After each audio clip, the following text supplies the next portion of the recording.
হে আমার রব, জীবনটাকে আপনার অবাধ্যতায় ভরে ফেলেছি। আমি তো আপনার প্রতি আনুগত্য প্রকাশের দৃঢ় প্রতিজ্ঞা করি, কিন্তু প্রতিবারই আমার দ্বারা আপনার অবাধ্যতা হয়ে যায়।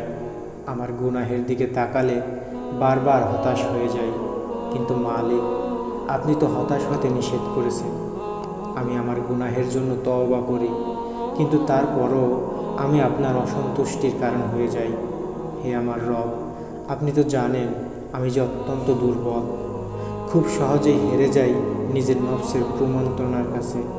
আমার চারপাশে রয়েছে গুনাহ করার অসংখ্য সুযোগ।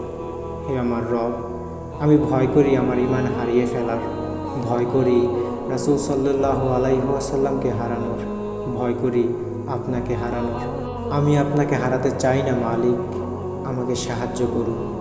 আপনি আমার আশা ভরসা এবং নির্ভরতার প্রথম ও শেষ জায়গা। আপনি যদি আমাকে ক্ষমা না করেন তাহলে তো আমি ধ্বংস হয়ে যাব মালিক। আমাকে ঠিক তেমন করুন যেমনভাবে আপনি আমাকে দেখতে চান। আমি লজ্জিত মুখে আকুল চিত্তে আপনার কাছে ক্ষমা চাচ্ছি।